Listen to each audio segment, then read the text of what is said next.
New York వేదికగా ఈరోజు team India ఐర్లాండ్తో ఈ టోర్నమెంట్లో తన మొదటి ప్రపంచ కప్ మ్యాచ్ని ఆడబోతోంది. ఇరు జట్లను పరిశీలిస్తే టీమిండియా ఒక బలమైన జట్టు అయితే ఐర్లాండ్ని క్రికెట్లో పసికూనగా పరిగణించొచ్చు. మొదటి మ్యాచ్లోనే గెలిచి ఆరంభాన్ని ఘనంగా ప్రారంభించాలని ఇండియా భావిస్తుంది. మరోవైపు ఐర్లాండ్ జట్టును కూడా ఏమంత తక్కువగా అంచనా వేయలేము. ఎందుకంటే గత ప్రపంచ కప్లో ఇంగ్లాండ్ జట్టుపై ఐర్లాండ్ ఆధిపత్యం కనబరిచి వారికి షాక్ ఇచ్చింది. అంతేకాదు పాకిస్తాన్ లాంటి జట్టుని కూడా ఓడించిన రికార్డు వీరికి ఉంది. కాబట్టి ఇండియా జట్టు ఐర్లాండ్ని చిన్న జట్టు అని తేలిగ్గా తీసుకోకుండా వారి పూర్తి ప్రదర్శన కనబరచాలి. ఎందుకంటే ఈ ప్రపంచ కప్లో పాల్గొంటున్న చిన్న జట్లలో ఐర్లాండ్ జట్టు బలమైన జట్టు. వారి దగ్గర నాణ్యమైన ఆటగాళ్లున్నారు. మనం ఏమాత్రం ఏమరపాటుగా ఉన్నా ఫలితాలు తారుమారవుతాయి. కాబట్టి మన వాళ్ళు ఎలా అయినా ఈ మ్యాచ్లో గెలిస్తే పాకిస్తాన్తో ఆదివారం ఆడబోయే మ్యాచ్కు ముందు టీమిండియాకి ఆత్మవిశ్వాసం రెట్టింపు అవుతుంది. ఇక ఈ రెండు జట్ల గత రికార్డ్స్ చూసుకున్నట్లయితే ఈ రెండు జట్లు ఇప్పటి వరకు 7 సార్లు తలపడగా అన్ని మ్యాచ్ల్లో ఇండియానే గెలుపును నమోదు చేసింది. కాబట్టి మన వాళ్ళకి 100% గెలుపు రికార్డు ఉంది వారి మీద.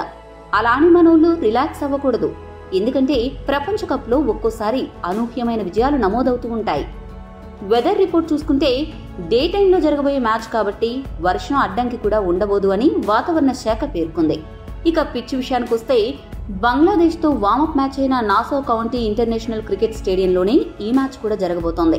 అయితే ఇప్పటి వరకు ఈ పిచ్ మీద మొత్తం 2 మ్యాచ్లు మాత్రమే జరిగాయి. ఒకటి ఇండియా బంగ్లాదేశ్ వామప్ మ్యాచ్ అయితే రెండోది సౌత్ ఆఫ్రికా శ్రీలంక మధ్య జరిగిన మ్యాచ్. మొదటి మ్యాచ్లో స్కోర్స్ బాగానే నమోదైనప్పటికీ రెండో మ్యాచ్లో మాత్రం పిచ్ నుండి బ్యాటర్లకు అస్సలు సపోర్ట్ లభించలేదు. ఈ పిచ్ 2 సందర్భాల్లో ఒక్కో రకంగా వ్యవహరించింది. ముఖ్యంగా శ్రీలంక సౌత్ ఆఫ్రికా మ్యాచ్లో పిచ్ చాలా స్లోగా ఉంది. ప్రాథమిక అంచనాల ప్రకారం ఈ పిచ్ బ్యాటర్లకు అనుకూలంగా ఉంటుంది అని అంచనాలు వేశారు. కానీ విచిత్రంగా బౌలర్లకు పిచ్ నుండి సపోర్ట్ లభించింది.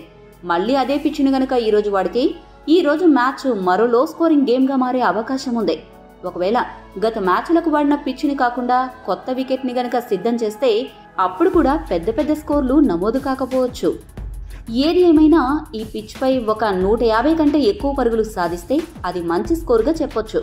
ఇక ఈ రోజు టాస్ గెలిస్తే మొదట ఫీల్డింగ్ తీసుకోవడం ఉత్తమం. ఎందుకంటే పిచ్ను అంచనా వేసే అవకాశం దక్కుతుంది.